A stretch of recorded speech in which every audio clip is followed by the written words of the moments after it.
Penyeludupan ialah perbuatan mengangkut barang secara haram dan diam-diam seperti keluar daripada bangunan ke dalam penjara atau melalui sempadan antarabangsa yang bertentangan dengan undang-undang atau peraturan lain.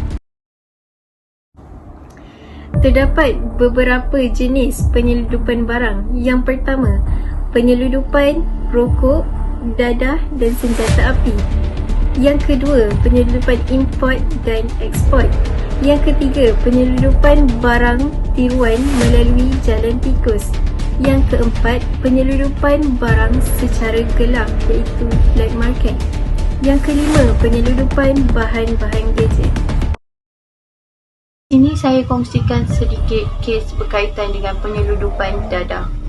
Seperti yang anda tahu, pada 6 dan 7 Disember tahun lalu, 3 orang suspek berjaya ditangkap oleh pasukan polis marin daerah Johor.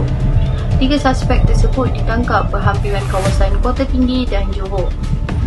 Hasil kejadian mendapati 3 suspek tersebut terdiri daripada 2 orang warga Melayu tempatan dan seorang lagi warga Melayu Indonesia dalam lingkungan umur 33 hingga 46 tahun. Sindiket tersebut menyembunyikan dadah di dalam tong bagi mengabuli mata pihak berkuasa sebelum dihantar kepada negara jiran di Indonesia menggunakan bot dengan melalui jalan laut. Dan dengan tertangkapnya 3 orang sindiket ini, pihak berkuasa telah dapat merampas hampir 31.2 kilogram dadah jenis Shabu. Aktiviti penyeludupan dadah ini semakin hari semakin meningkat akibat pemeriksaan kawalan kawasan sempadan yang longgar, mengakibatkan sindiket-sindiket ini mengambil kesempatan atas kelemahan pengawalan dan pemantauan pihak berkuasa. Antara sebab lain berlakunya penyeludupan barangan ialah perbezaan harga barangan antara 2 buah negara bersepadan. Sebagai contoh, harga minyak petrol yang lebih rendah di Malaysia membuatkan berlakunya penyeludupan barangan tersebut ke negara Thailand dan Singapura. Berikut merupakan jumlah tangkapan keldai dadah sejak tahun 2013 hingga Oktober tahun 2018. Seramai 425 warga negara yang dikesan dan ditahan oleh pihak berkuasa di 19 buah negara sejak tahun 2013 kerana menjadi keldai dadah. Antara negara yang mencatatkan bilangan tertinggi keldai dadah Malaysia dalam tahanan ialah Singapura, iaitu seramai 175 orang. Diikuti oleh Indonesia seramai 85 orang, Thailand 49 orang, Australia 34 orang, Jepun 21 orang dan negara-negara Amerika Latin seperti Argentina dan Brazil menyaksikan 2 orang warga Malaysia dan Peru seorang. Bagaimanapun, berlaku penurunan jumlah tangkapan warga Malaysia di luar negara atas sebab menjadi keldai dadah.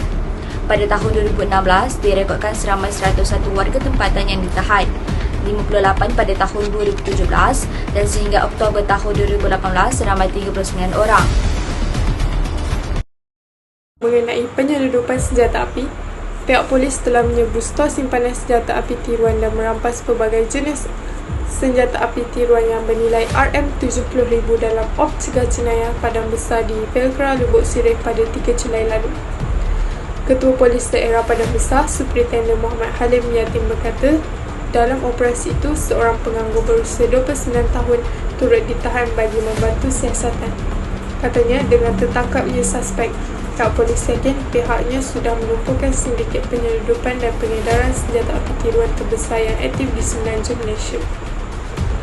Berdasarkan maklumat awam, pihak polis telah menyerbu rumah suspek pada jam 8.15 malam dan ketika serbuan dilakukan, suspek bersama ahli keluarganya sedang berehat. Hasil pemeriksaan berjaya menemui 18 laras senapan tiruan pelbagai jenis bersama 213 pucuk pistol tiruan dan sejumlah peluru tiruan di dalam bilik suspek. Kesemua barangan terbabit dimuatkan ke dalam kotak bagi mengaburi mata ahli keluarganya. Selain suspek menipu bahawa barangan terbabit adalah barangan aksesori motosikal. Katanya pada sidang media di Ibu Pejabat Polis Daerah IPD Padang Besar. Muhammad Halim berkata pihaknya percaya kesemua senjata berkenaan dibawa masuk secara seluduk melalui pintu sempadan antara Malaysia dan Thailand sedikit demi sedikit.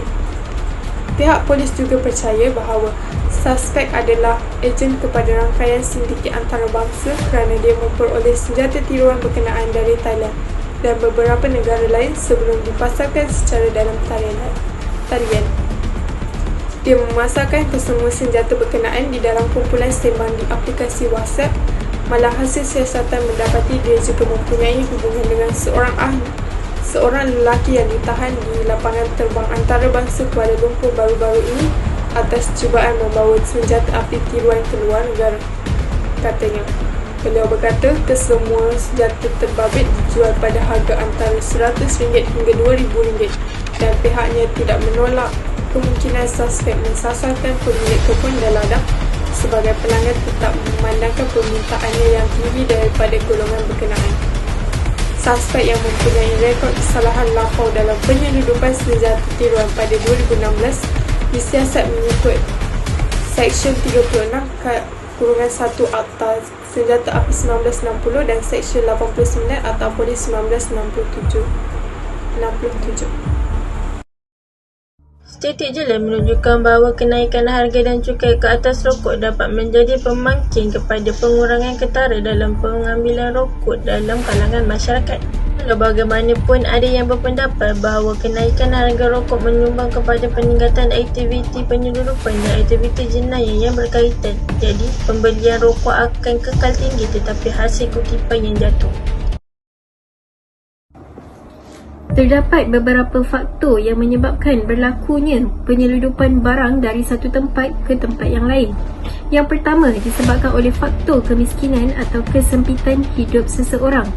Yang kedua disebabkan oleh pemerdagangan barang yang berbeza di negara yang bersempadan. Yang ketiga disebabkan oleh kawalan undang-undang yang tidak cekap dan tidak ketat. Yang keempat, untuk memenuhi pasaran bermusim. Yang kelima, kekurangan sumber di salah sebuah negara. Di sini menunjukkan statistik kes penyeludupan pelbagai barang pada tahun 2019 dan 2020. Keseluruhan kes pada tahun 2019 memperoleh sebanyak 1,539 kes dan 1,108 tangkapan dan memperoleh sebanyak 286 juta ringgit sebagai rampasan. Pada tahun 2020 memperoleh sebanyak 1,778 kes keseluruhan dan 1,513 tangkapan dan memperoleh sebanyak 193.3 juta ringgit sebagai rampasan. Maaf, boleh Encik kupaskan sikit tentang penyeludupan di Malaysia? Bagi pendapat saya lah, penyeludupan ni macam apa yang berlaku kat Malaysia tentang penyeludupan dadah, pembunuhan manusia.